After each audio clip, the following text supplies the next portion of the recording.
Hello guys, Mother Nature here. I hope you guys are doing well.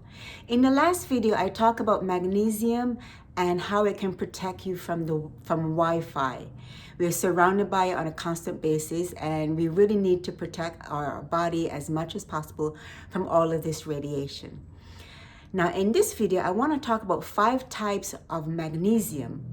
There's so many types of magnesium, and they all serve a function for the body and how it can protect you.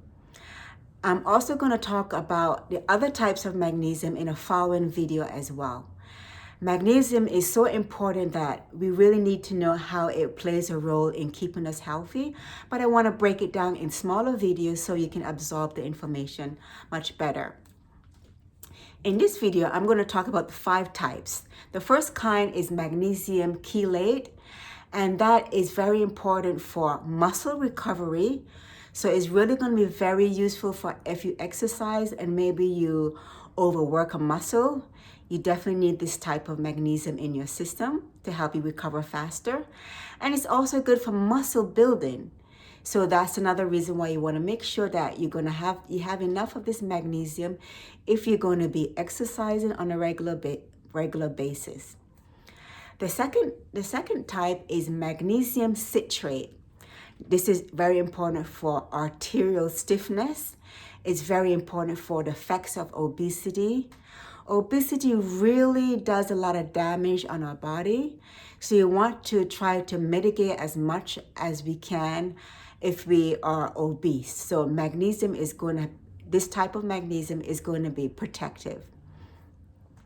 And magnesium citrate is also important for constipation.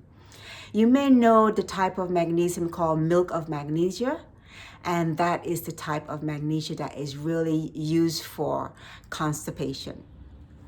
Now the next type is magnesium bisglycinate, and this is very good for if you have migraines, very intense headaches.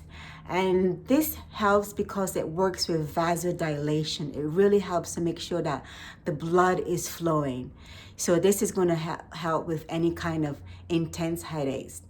Also, it's good for helps with digestion. Like if you have too much acid and you have heartburn, this type of magnesium addresses that issue.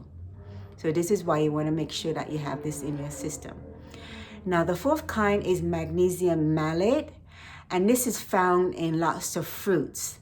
And this is another reason why we want to make sure we're getting our fruits and our vegetables in our diet, because they consume so many types of nutrients that helps with so many types of ailments.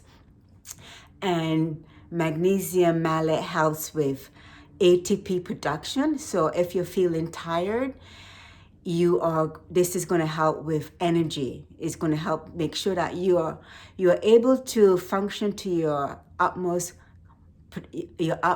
to the best that you can, because you're having the right types of magnesium, this type of magnesium in your system.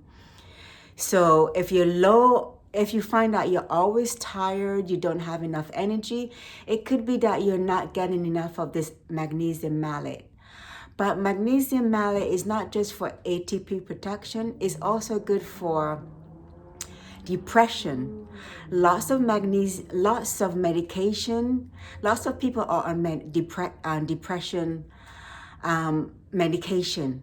And it could be that you are low in magnesium, or maybe you have gut health issues.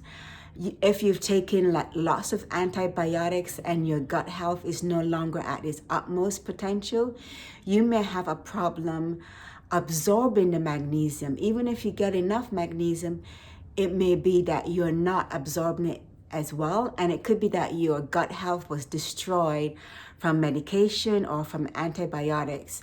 So I have mentioned in other videos that your gut health is important, and and you want to make sure that you're getting the right biotics, the right probiotics and prebiotics, which will help to repair any damage that may have happened from previous medication.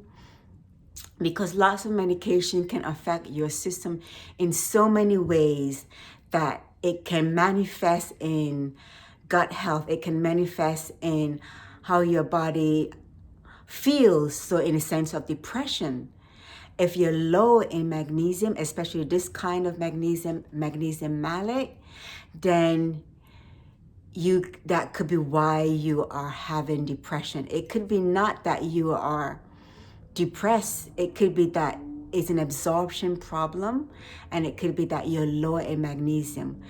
And once you are able to rectify this imbalance, especially with the magnesium, you can find that you don't need to have medication that addresses depression. But of course, you want to check with your doctor. But in many cases, low magnesium, like low malate magnesium, can affect depression. So that's something you may want to consider. Now, the fifth one is magnesium taurate, and this is very good for your heart. It makes sure that your heart muscle is working correctly, and it keeps your heart in good condition. So those are the 5 types of magnesium. There are many more, and I will address those in the next video. Now, the daily amount of magnesium that you should have should be about 300 to 400 milligrams a day. But you do not want to go beyond 600 milligrams. In that case, you can have issues with diarrhea. So you don't want to do that.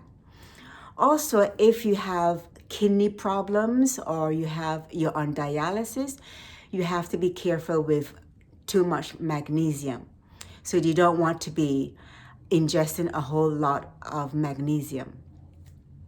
Also, magnesium can interfere with certain medications. For example, medications that deal with, like vitamin K, that deals with blood thinning. You don't want to have too much magnesium, because then it can affect how the blood thinners works. But other than that, magnesium is very important. But the most important thing is you first want to try to get magnesium from your diet. So that will be fruits and vegetables, leafy green vegetables. I listed those in the previous videos. But if you find that you're not getting enough magnesium, there are different types of magnesium that you can find in the health food store. So that's it for now. So remember, stay healthy and stay free. Take care.